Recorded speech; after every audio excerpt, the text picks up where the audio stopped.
Alright, welcome beautiful people of the internet. Welcome to another episode of Smite Super Builds, and today we have tier. It was requested to do a refresh tier build, which I understand because it's been a while since I've done tier. I've done 3 other tier build videos, but they're all like old and items have been removed from the game. Like Ankh of the Bear, if anybody remembers that item, and things of that nature. So here we go. This is a tier bruiser build because he is a warrior. Bruiser kind of fits him better.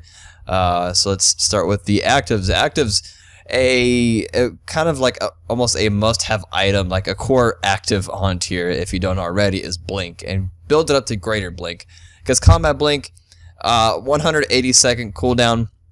I'm not going to deal with that because that means you can't initiate as nearly as often as you can if you got the 45-second cooldown, greater blink.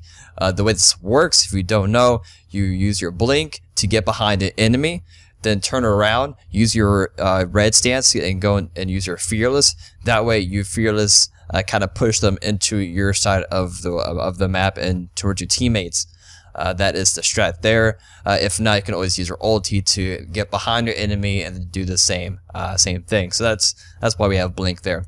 I've seen it's also picked up a couple times by tiers is by picking up creep and curse. So once you blink in, if you're trying to fight a really fast enemy, buying creep and curse will allow you to slow everybody near you, so you have a better chance of landing your fearless if you're not that great at landing fearless like I am, and you also have an easier time choosing your victim in case there's multiple targets. So creep and curse, that's how that works out. And just pick up any other actives if you want in place of creep and curse if the situation arises. So let's jump right into the items.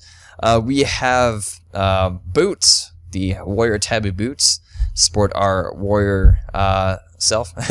Next, Hiding the Urchin is a really great bruiser item. It gives you pretty much all the protections you need and allowing for your other item slots to be for damage items. So really great if you're going to go that bruiser route. Next, we do need a power increase because we need to start doing damage. So Shifter Shield is going to give us all the power in the world that we need. As long as we're above 50% health threshold, we have the additional 20 physical power. So when we go into a fight, when we blink in, we're going to have that 60 physical power all in one item. Really potent, really strong. And in case we drop below the 50% health threshold, we get bonus protections. Even when we switch to our blue stance, boom, that's even more protections. It would just become just so much more tanky when that situation arises. Next, Yon's Wrath on Warriors changes that warrior into a more damage dealing machine, which is great.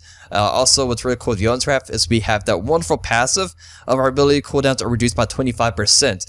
So that means for us we can start changing stances more often, so we can switch between healing with our blue stance and using our fearless with our red stance.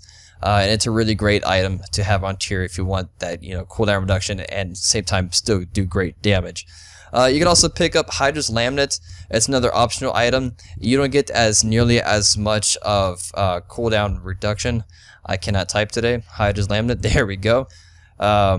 In place of Yon's Wrath, if you don't have the 2 picked up already, I mean, you can pick up 2 like I have here. But in case if you want to switch out the Hydra's Laminate item slot for something else, Hydra's Laminate is there for you. So I do have both of them on right now because this is mainly just a strong power build along with bruiser, like I'm trying to say. That's exactly what I'm trying to say. So Hydra's Laminate, we get that high physical power. We know we reach our cooldown cap between Yon's Wrath and Hydra's Laminate, so that way our change of stance is always active. We can fearless more often and heal off enemies with our blue stance. Also, what's cool with Hydra's Laminate is we get pretty good use out of the passive on it. So after we use our fearless to just kind of abduct somebody, our next basic attack, boom, extra damage from the Hydra's Laminate. And then finally we have Magi's Blessing.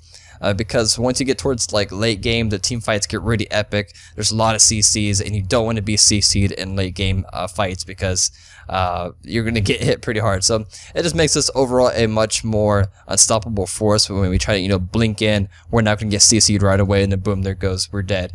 So when you blink in, somebody tries to CC you, stun you, that's not going to work, and you can easily choose your target. So that's how that works out for that. So overall, not too bad. Another optional power item, or damage item rather, sometimes I see a Shin size picked up, such as other warriors like Odin or Hercules, you can pick that up. It's more of a basic attack type of item, which TYR is not too much into basic attacks. He's mainly about his abilities for damage. So here we go for a nice little ulti. See if we can get behind him. Here's our 1, our 2 basic attacks, couple basic attacks, and he is dead. So that's gonna wrap it up for the video. Another thing I forgot to mention is I had no stacks of Hide the Urchin. So if you want to calculate having full stacks, I just got 1 stack myself now. So Hide the Urchin, you gain 20 extra protections with all 10 stacks. So you can just calculate that in if you want. So that's it for the video. Thanks for watching. I'll see you guys next time. Peace.